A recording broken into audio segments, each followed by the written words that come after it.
Hi mga be, a day in my life ni Bakekay dito sa Abu Dhabi at ayan nasa work ako at ako ay biglang nagutom kasi break time na pala 3 p.m. na ng hapon dito. So may dala akong pansit canton, tinapay at saka syempre palaman. So ayan na nga at magluluto ako. Pagdating ko ng kusina, andito ang dalawa kumakain. Nagpre-prepare din pala sila ng food nila. So, sabi ko sa kanila maya-maya na lang ako pagkatapos nilang kumain.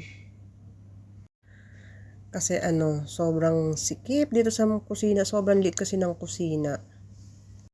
At eto nga si Ako baby, ayan. Busy siya sa pag-prepare ng food niya. Tinamad na naman kasi ako magluto, anong oras na ako nagising. Kaya hindi ako nakapagbaon ng rice. Pero sa bagay, minsan lang naman talaga ako magbaon ng rice. Kung ano-ano na lang kinakain ko. So, ayan nga si Ako at saka yung si Formina. Yan, sila ang mga hairdresser dito sa salon. Yung kumari kong isa, walang pasok ngayon, hindi siya pumasok. So, kami lang ni Maring Ananaan dito at saka si Maring Lina.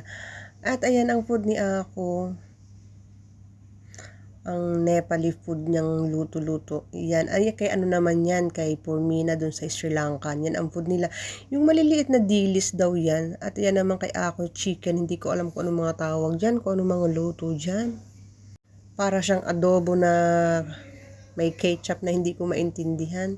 Pero mukha namang masarap. Natikman ko na actually yung luto ni Ako. Nasarapan naman ako.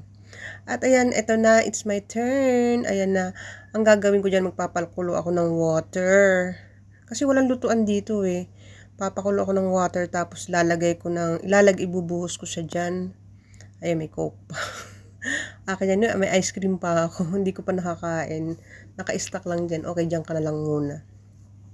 Hindi pa ako nag-crave ng ice cream. Tapos yun na nga, nagpakulo ako ng water. Ang daming laman naman itong rep na to, kung ano-ano na lang. Nagpakulo ako ng water, balik na natin. Yung kwento ko. Yan yung kwento ko. Pakulo ako ng water, ibubuhos ko dyan. Tapos ilalagay ko sa oven. Tapos, pagkalagay mo sa oven, wait mo dyan, syempre, maluluto na siya. Diba? Ganun lang naman ka-simple. Kasi nga walang lutuan dito. At pwede na yan. At ayan na nga, umpisahan na natin at ating painitin na siya. Yan, ganyan lang.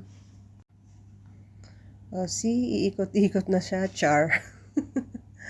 At syempre habang naghihintay ako, ire-ready ko ng aking tinapay. Kailangan kasi pag may pansit canton, may tinapay. Ayoko ng plain na pansit canton na kakainin.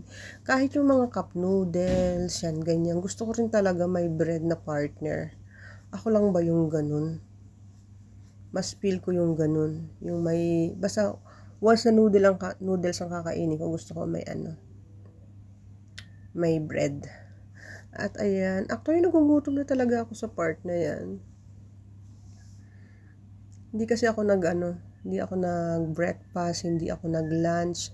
Nag-coffee lang ako kayo nasa bahay. So, ayan na nga. Pero, hindi naman ako pumapayat, mataba pa rin siya. Yan, manumano ko na lang binuksan yan. Hindi ko naginunting. Ano ba yan, Bakekay? Ay, anong ginawa? Nilasahan. Char. Ang tahimik ng salon ngayon. Pero mamaya may mga nakabook na client. So, kailangan maging ready. Kasi mamaya mapapalaban ng bakbakan. Actually, mamaya magmumurokan bat ako niyan. 3 kasi wala na yung Moroccan bat namin. Yung babaeng gumagawa ng Morocco, yung magrabiya. So, no choice, ako ang gagawa. Pero, carry lang to.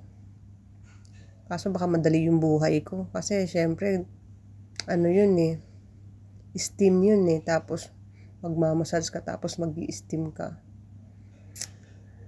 Laban lang Bakekay. At ayan na nga, diba?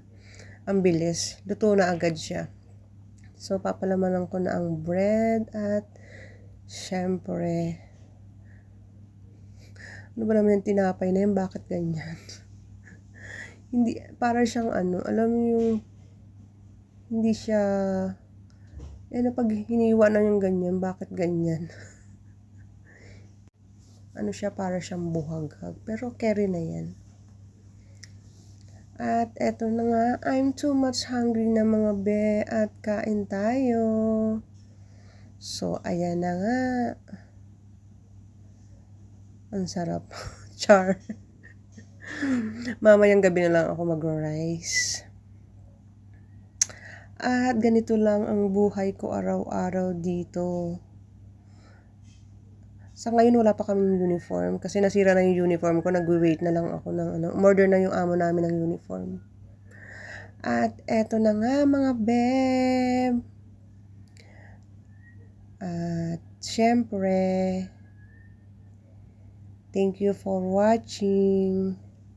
Matakaw naman na ito. Pakala mo ice cream yung pinakain. Char. Pil na pil. Tapos sabayan ng pansit canton. Dissolve. Thank you for watching mga beb. Bye-bye.